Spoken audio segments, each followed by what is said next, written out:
Gente, vamos falar de protagonismo? Vamos, claro. E melhor ainda quando a gente fala de protagonismo negro, empreendedorismo feminino, tudo isso e muito mais misturado assim, né?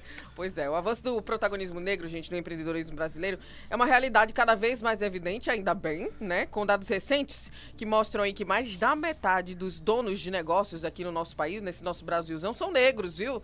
Trazendo aí histórias inspiradoras, debates essenciais, né, sobre a luta por igualdade de oportunidades. E aí, pra gente, né, ter aqui na verdade, são duas guias hoje aqui na nossa conversa, viu, Edmar Martins? Né, para nos guiar nessa conversa especialíssima, a gente está recebendo hoje a Mona Paula, que é gerente de negócios de impacto, empresária também, né? E também a empresária Fernanda Silmara, que é fundadora da Reformar. Não sei se vocês lembram aí da ONG, a gente já teve até o prazer de conversar sobre ela aqui no nosso programa, que é uma ONG que busca democratizar o acesso à área da construção civil, disponibilizando cursos, disponibilizando oficinas com valores acessíveis. Meninas, sejam muito bem-vindas. Prazer tê-las conosco hoje, justamente num momento maravilhoso para a gente falar sobre empreendedorismo e principalmente, eu posso dizer assim, o empreendedorismo negro no país. É isso mesmo? E hoje é o dia do empreendedorismo feminino. Também, né? Porque as mulheres lideram cerca de 32% das empresas do Rio Grande do Norte. Está aqui na primeira página da Tribuna do Norte. Olha aí, pois é, né? Então, vamos falar, né? Vamos misturar, fazer essa miscelânea que é tão importante, meninas. Sejam sempre bem-vindas aqui. Prazer tê-las conosco. Bom, muito obrigada. É sempre um prazer tratar sobre esse tema, né? Inclusive como entusiasta dentro do Sebrae da temática tanto do afroempreendedorismo como do empreendedorismo feminino.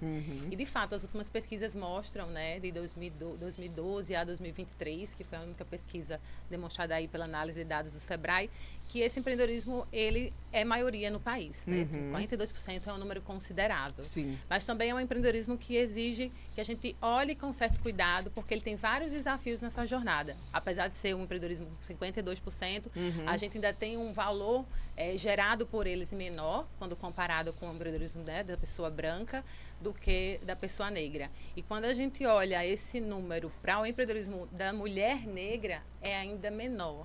Então, é uma jornada que exige de nós, de fato, uma observação para que a gente tenha ainda práticas e iniciativas, né, afirmativas para colocar esse público no mesmo patamar de acesso à capacitação, a conteúdos, para que, de fato, esses negócios eles possam durar mais tempo no mercado e, obviamente, gerar mais riqueza onde eles atuam, né, nas comunidades que eles atuam. E tem a ver com o tipo de negócio, Mona, também? Não, quando a gente observa na pesquisa, tanto homens brancos como, né, pessoas brancas e negros atuam fortemente em comércios e serviços. Né? É para ambos, vamos dizer assim. Em indústria a gente tem um menor.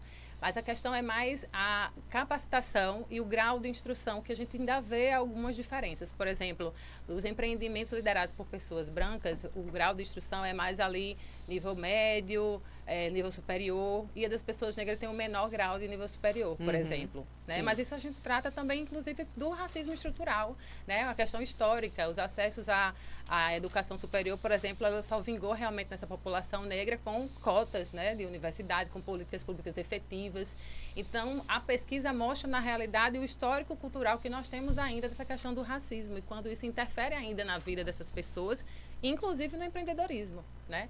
Então, essas divergências, esses marcadores, né, demonstram de fato que a gente precisa investir em mais acesso, em mais capacitação, em mais educação, para que esses protagonistas do empreendedorismo negro possam avançar nos seus negócios e tenham mais maturidade, permaneçam mais tempo no mercado e avance. Agora, a gente tem, obviamente, grandes líderes já fazendo isso, muita gente já empreendendo. O que a gente precisa é apoiar cada vez mais e dar mais oportunidade. Né? Maravilha. E aí, Fernandinha, vamos falar um pouquinho também, né, desses seus passos aí que foram dados, né, e que você vem cada vez mais galgando ali, né, esses passos que são tão importantes para um negócio entre aspas, coloco assim, né, que também é de suma importância, que ajuda outras pessoas, né?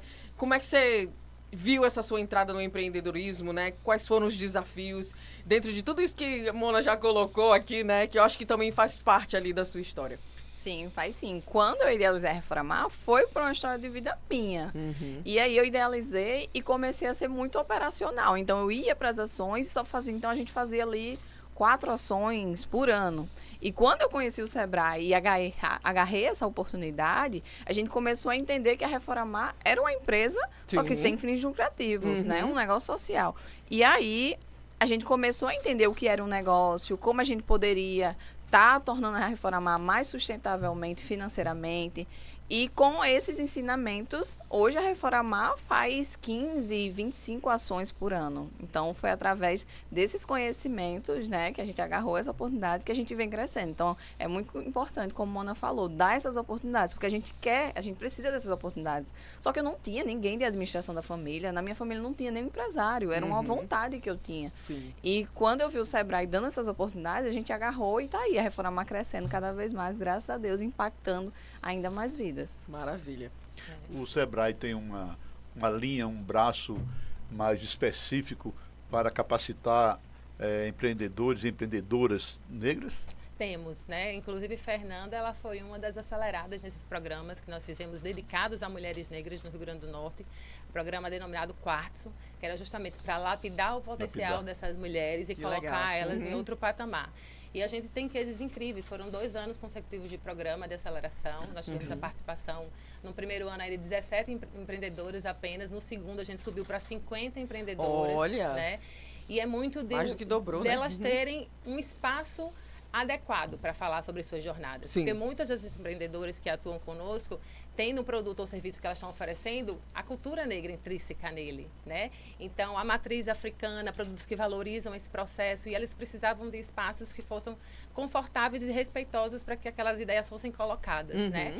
E muito mais ainda, porque a gente precisava garantir que nesses programas de aceleração a gente tivesse consultores, instrutores, pessoas que fossem capacitar esses empreendimentos com letramento racial.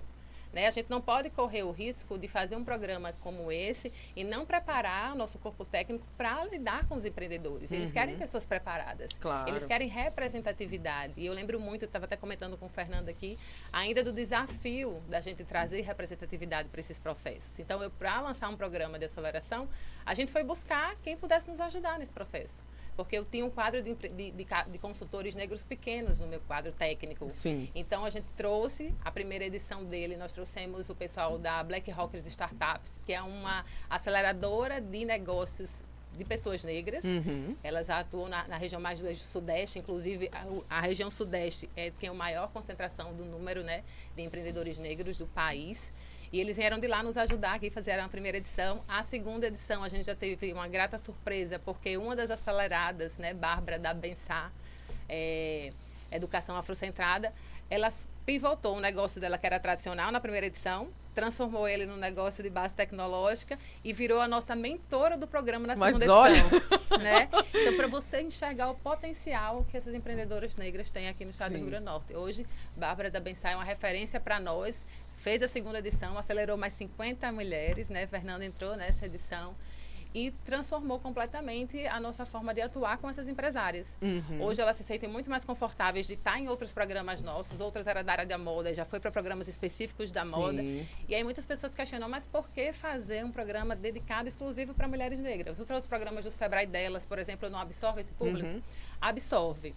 Mas nem todas se sentiam confortáveis e representadas para virem estar conosco, né? Então, quando a gente olha para o ecossistema empreendedor... É um detalhe, mas um detalhe que faz total diferença, né? Faz diferença, principalmente para quem já passou pelo processo de racismo estrutural, do próprio racismo, né, pessoal, de um com o outro.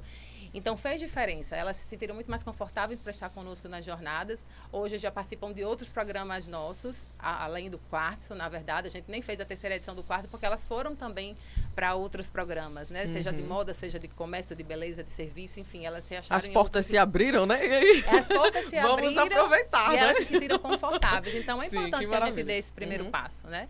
E tem muitas histórias de sucesso que saíram do Quartzo, que a gente tem muito orgulho, inclusive. Essa ação do Sebrae já chegou nas comunidades quilombolas? Sim, nas comunidades quilombolas nós temos o programa que hoje se chama Quilombo Empreendedor, que aí a gente trata mais das comunidades que estão na área mais rural, né, do estado, e a gente tem uma jornada específica para ela. E como é que funciona? A gente visita as comunidades quilombolas, entende qual é a vocação da comunidade, porque aí eu tenho diversas atividades acontecendo ali.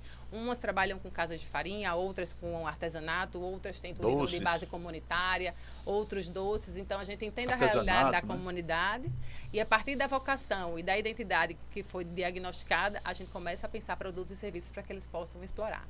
Então, a gente fez agora, recentemente, um roteiro chamado Roteiro dos Povos Quilombolas, na região de Macaíba, na comunidade de Capoeiras. Fizemos um primeiro teste, vamos fazer uma fan tour agora para levar as agências de turismo para conhecer. E as próprias empreendedoras locais da comunidade fizeram todo o roteiro junto conosco, precificaram o roteiro e a gente fez o primeiro teste indo nos locais de visita, né? Visitando o Marco Zero da cidade, visitando a escola, visitando os jardins de cura que tem nas comunidades. Isso, assim, fantástico, né? E abre para elas uma oportunidade. Tem até um marco de Padre João Maria lá, uma cruz. Tem uma cruz, exatamente, que é onde justamente foi fundada a comunidade de Capoeira. Maravilha. Viviam ali ao redor de Macaíba, né, no centro de Macaíba, lá aquele centro bem famoso que tem lá, que me fugiu aqui a memória. E eles fugiram de lá, né, e montaram esse quilombo ali, naquelas mediações, que a gente passa por um baobá. Exatamente, e tem a visita ao baobá, e Maria faz toda esse roteiro junto conosco, mostrando a potencialidade das comunidades. Essas visitas geram outros negócios, porque ao final da visita, os jovens fazem a música, né, mostram a dança específica deles, aí alguém faz a tapioca, outro vende os doces, e assim a gente vai modificando a realidade dessas comunidades. E crescendo, né, Mona? E crescendo. E aí eu aproveito para te perguntar, Fernanda, nesse momento em que você pôde participar de algo tão específico, né? E como a Mona colocou, algo que leva ali mais... como é que eu posso dizer? As pessoas ficam mais tranquilas, acho que, né, por estar ali num ambiente mais acolhedor, né? E aí, Fernanda, como era a Fernanda da Reformar antes desse momento e depois desse momento? O que mais foi significativo para você? E para, claro, tudo isso se transformar em mudanças dentro da própria Reformar? Sim, uma das coisas foi a questão do pertencimento, porque você vê pessoas que passou também por suas dores. Porque eu já participei de outros editais, de outros processos de aceleração, que as pessoas, elas não entendiam o que a gente passava. Elas até, eu entendo que você está passando, mas não dá para entender, só dá para entender quem realmente passa por aquilo. E quando eu tive a mentoria com as meninas, elas já tinham passado pelas mesmas coisas que eu, então eu sabia que poderia Reformar dar certo. Aquelas frustrações que eu estava sentindo, outras pessoas sentiam, porque em outros projetos eu não via isso acontecendo. Tem como exemplificar uma coisa assim pra gente ter uma ideia ali, do que te afligia e que você encontrou ali um alento, né, junto com o Sebrae? Então, era mais a questão que eu sempre fui uma pessoa muito econômica. Por quê? Porque eu já passei fome, minha mãe era empregada doméstica, recebia R$300, a gente ia para casa das minhas amigas para almoçar lá. Sim. E essas frustrações, outros empreendedores brancos não sentiam. Na verdade, já tinha pai que já era empreendedor, então eles já tinham essa base. Uma base, né? E essa era muito difícil, porque, às vezes eu era para investir, em contratar mais pessoas, ou de fazer tal projeto audacioso. E eu não conseguia, porque eu tinha medo de tudo dar errado e eu ter que voltar a passar fome. Então, eu senti essa frustração. E quando eu falei isso para as meninas também já tinham passado por isso. E aí elas foram entendendo que não é porque elas vieram dali, que se elas ousarem mais, elas vão voltar para aquilo ali. Então, a gente tem que ser mais ousada. E eu não era tão ousada com esse medo de voltar para onde eu vim. Essa crença, né, que você tinha, que acaba te transformava ali, também transformava o seu negócio, né? Isso, que você e era uma coisa... ressignificou, né? Isso é muito importante. Exato, e era uma coisa que estava dentro de mim que eu nem imaginava. Isso foi nas mentorias que eu fui pensando, realmente, a gente identificou que era isso, que era algo da minha criação, do que eu já tinha passado. E eu imagino que da mesma forma que te emociona, provavelmente emociona também todas as outras meninas que estão ali, né, Mona? Com certeza, com certeza. E Fernanda tem uma outra questão, porque assim, a gente tem os editais, né, para afroempreendedores, a Quartz, mas também temos editais específicos para negócios de impacto socioambiental. E é importante que as pessoas entendam que negócios de impacto socioambiental não é simplesmente uma ONG. É um negócio que está alinhando a geração do lucro com a geração de impacto positivo, né? Eles são um negócio de impacto social. A gente está dizendo que é importante lucrar, mas existe um propósito à frente do negócio. E a gente precisava também entregar para esses empreendedores que têm um propósito muito grande, um edital específico. E a gente lançou o programa Regenera, que é um programa para acelerar negócios de impacto socioambiental, que é o caso aqui de Fernanda e tantos outros empresários, empreendedores sociais que nós temos no estado do Rio Grande do Norte. Esses empreendedores têm necessidades e modelagem de negócios diferentes. Não é o lucro pelo lucro, não é vender um produto sabendo que aquele produto tem um veneno, tem um agrotóxico, tem alguma coisa ali que não vai fazer bem para o outro. Ele não vai vender aquilo ali a qualquer preço. Então, a gente precisava entender, que a minha equipe precisava entender que aqui é uma modelagem, um escopo diferente, a gente tem que dar uma jornada distinta para esses empreendedores e fazer, e comunicar isso para o mercado. A gente precisa comunicar mais. Aqui mesmo no Rio Grande do Norte, que nós temos empreendedores sociais e negócios de impacto que estão mudando a realidade socioeconômica. Eles geram lucro, mas eles mudam também, eles trazem inclusão social das pessoas, Sim. eles regeneram o meio ambiente, eles cuidam da preservação, do bioma da Caatinga. Então, a gente precisa dar luz para esses empreendedores, dar uma pauta exclusiva só disso. Sim, né? sem Mas dúvida. é importante que a gente mostre que esses empreendedores estão aí, inclusive que o Rio Grande do Norte é o primeiro estado a ter uma legislação específica de apoio a esses empreendimentos sociais. Né? Diferente aí de mais 10, 12 estados que também têm uma lei, mas nós somos os únicos que têm uma legislação que realmente está funcionando, que está vigente, que tem políticas específicas. Então, a gente precisa entender que empreendedores sociais e negócios de impacto fazem bem para a humanidade, para o mundo e gera lucro também. Sim, como faz qualquer toda a outro diferença, negócio, né? Que é o que a gente chama de setor 2,5. Exatamente, Eles estão faz a entre o diferença. segundo setor e o terceiro setor. E aí, Mona, eu te pergunto, a gente tá no finalzinho aqui do ano, né? E eu sei que às vezes as coisas já estão literalmente no final, né? Já estão sendo finalizadas. Mas para quem tá nos ouvindo aí, para quem, né, a empreendedora, a negra empreendedora, mulher de valor, né? Sim. Que tá ali do outro lado, como é que faz para participar de tudo isso? Está junto aí de você, da Fernanda também, né? De toda a experiência da Fernanda que ela já tem e de todas as outras também que, né, que eu tenho certeza absoluta que trazem ali um pouquinho dela, de cada uma ali, de, né? Cada uma junta um pouquinho e faz aquele montante maravilhoso que a gente gosta. Como é que faz? A gente está à disposição para atender todas as agências do Sebrae no interior do estado e aqui em Natal, através do nosso 0800 570 0800 também, através do site do Sebrae também tem como acessar o programa Sebrae Plural. O programa Sebrae Plural é uma iniciativa nacional que se desdobra em todos os estados do Brasil para fomentar o empreendedorismo de grupos subrepresentados. E aí eu falo das mulheres, da mulher negra, do homem negro, das pessoas com deficiência, do público LGBTQIA+, Sim. né, dos sêniores, É bem mais dos abrangente 60 até, né? mais, Então a gente quer de fato apoiar o empreendedorismo desses grupos subrepresentados, porque eles não são minoria, viu? Sim. Você já viu aí. Sim. Então a gente não fala de minoria, a gente fala de grupos subrepresentados, porque eles precisam de mais apoio para ter mais representatividade no ecossistema Claro. empreendedor. Cada vez mais voz, né? Cada vez mais voz, Cada vez vez mais e voz. espaços. É isso, Fernanda. Pastor Saulo André aqui, lindo depoimento dessa mulher, se reportando a Fernanda. Que Deus abençoe e lhe dê sabedoria sempre. Pastor Saulo André falando lá de Palmas. Oh, foi longe, viu? Pois é, né? Abraça ele, abraça Paulinho Eduardo, né? Nosso Isso. Paulinho. Todo mundo que tá aí, né, no todo mundo nosso que tá chat. aqui no nosso E aí, Fernandinha, site. não tem como a gente também não, né, você não passar aí as redes sociais, né, para que as pessoas conheçam também um pouco mais desse seu empreendimento maravilhoso que a gente já sabe que é, né, e que leva esperança, alegria para muitas famílias aqui do nosso Rio Grande do Norte. Sim, se vocês querem conhecer um pouco mais sobre a Reformar, é só você ir no Instagram, @Reformar, que vai ter tudo lá, vai ter as formas de ajudar, vai ter os negócios sociais que a Reformar tem, porque a nossa vertente é fazer reformas em casas de famílias carentes. Sim. Mas a gente também tem um bazar beneficente, então se você tem algo em casa que não utiliza, a gente vai coletar, e o que a gente não utiliza nas ações, a gente vende. Então você pode estar economizando, aquele item volta para a economia, né, que é a economia circular. Sim. E também tem as capacitações. Inclusive, esse final de semana a gente vai estar capacitando o pessoal para fazer aquele efeito marmorizado, aquele cimento queimado. Olha, E é apenas R$50, tem coffee break, é o dia todo. bacana. Você vai se capacitar, Faz conhecer como a pra se nossa inscrever? sede. Lá no nosso Instagram também tem É, o link que você pode estar se inscrevendo. Todo mundo pode, para quem tiver Sim, interesse. qualquer pessoa que tiver interesse, você pode estar participando e esse valor vai para as nossas ações. Maravilha. Vai adquirir conhecimento, vai ajudar. E quem sabe você já não conhece o projeto, já se torna voluntário ali também, né, Fernanda? Exatamente. A gente vai juntando uma coisa na outra e faz parte também, né? Maravilha. O teu trabalho é maravilhoso, a gente já conhece aqui. Muitas pessoas já conhecem no Rio Grande do Norte. Mas você que não conhece, vai lá, acessa as redes sociais, aproveita esse momento aí também para ajudar a reformar.